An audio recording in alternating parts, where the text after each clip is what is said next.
Welcome to the positive trends Indian recipe. இது ஒரு எல்லா டிஷ்ஷுக்குமே சைட் டிஷ்ஷாக வந்து இதை யூஸ் பண்ணலாம். அவ்வளோ சூப்பரான சிக்கன் கிரேவி எப்படி பண்ணுறதுன்னு பார்க்கலாமா? கேஸ் ஆன் பண்ணிவிட்டு ஒரு பேன் எடுத்திருக்கேன். பேனில் வந்து 2 டேபிள் ஸ்பூன் அளவுக்கு குக்கிங் ஆயில் வந்து நம்ம ஆட் பண்ணிக்கலாம். ஆயில் நல்லா சூடானதுக்கப்புறமா மீடியம் சைஸ் பல்லாரி வந்து 2 எடுத்திருக்கேன். அதை பொடி பொடியாக கட் பண்ணி வச்சுருக்கேன். அதை வந்து இது கூட ஆட் பண்ணிக்கலாம். ஆனியன் வந்து இந்த எண்ணெயில் 80% அளவுக்கு குக் ஆகிடணும். அந்த அளவுக்கு நல்லா குக் ஆகட்டும். ஆனியன் நல்லா குக் ஆகிறதுக்கு ஒரு 2 நிமிஷம் போல் டைம் எடுத்துக்கும். மீடியம் ஃப்ளேமில் கேஸ் வச்சுட்டு குக் பண்ணி எடுத்துக்கலாம். இப்போ 80% அளவுக்கு ஆனியன் நல்லா குக் ஆகிடுச்சு. இதில் வந்து 1 டேபிள் ஸ்பூன் அளவுக்கு மிளகாய் தூள் ஆட் பண்ணிக்கிறேன். கறி மசால் தூள் வந்து 1 டேபிள் ஸ்பூன் அளவுக்கு ஆட் பண்ணிக்கோங்க. ஒரு சின்ன பிஞ்ச் அளவுக்கு மஞ்சள் தூள் ஆட் பண்ணிக்கலாம். 1 டேபிள் ஸ்பூன் அளவுக்கு கொத்தமல்லி பவுடர் அதையும் ஆட் பண்ணிவிட்டு இதை எல்லாத்தையுமே நல்லா வெங்காயத்தோட ஃப்ளேவர் இறங்குற மாதிரி நல்லா மிக்ஸ் பண்ணி எடுத்துக்கோங்க. எல்லா மசாலா ஐட்டமும் நம்ம ஆட் பண்ணதுக்கப்புறமா அடுப்பை வந்து மீடியம் ஃப்ளேமில் வந்து கொஞ்சம் கம்மியாக வச்சுக்கணும். இல்லைனா சீக்கிரமாக வந்து கருகிரும். ஒரு நிமிஷம் போல் நல்லா வந்து மசாலாலாம் பச்சை வாசம் போகிற வரைக்கும் நம்ம வந்து வேக வச்சு எடுத்துக்கலாம். சிக்கன் வந்து நான் வந்து நாட்டுக்கோழி தான் எடுத்திருக்கேன். இதை வந்து ஒரு 4லேருந்து 5 தடவை நல்லா தண்ணியில் வாஷ் பண்ணிவிட்டு அதுக்கப்புறமா நம்ம இது கூட ஆட் பண்ணிக்கலாம். சிக்கனை இந்த வெங்காயம் இந்த மசாலாவோட நல்லா வந்து பரட்டிட்டு இதை வந்து மீடியம் ஃப்ளேமில் வச்சுட்டு ஒரு 5 நிமிஷம் போல் நல்லா வந்து குக் பண்ணலாம். சிக்கன்லேயே வந்து தண்ணி இருக்கும், அதனால் தண்ணி எதுவுமே சேர்த்த வேண்டாம். இந்த சிக்கன் கிரேவி வந்து சப்பாத்திக்கு, இட்லிக்கு, தோசைக்கெல்லாம் சூப்பராக இருக்கும். சாதத்துக்குமே செம்மையான டேஸ்ட்டில் இருக்கும். இது வந்து 5 நிமிஷம் போல் நல்லா குக் ஆகட்டும். அதுக்குள்ளேயே நம்ம வந்து இதுக்கு பேஸ்ட் வந்து ரெடி பண்ணிக்கலாம். அதுக்கு நான் ஒரு மிக்ஸி ஜார் எடுத்திருக்கேன். இதில் ஒரு கைப்பிடி அளவு நான் வந்து 1/2 கிலோவுக்கு வந்து இன்றைக்கி நான் எல்லா மசாலாவோட ரேஷியோவும் சொல்லிடுறேன்.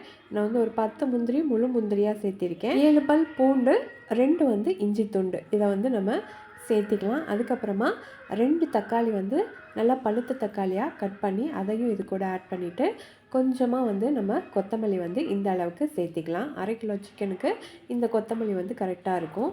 இதை தண்ணி விடாமல் இந்த மாதிரி நல்லா நைஸாக அரைச்சி எடுத்துக்கணும்.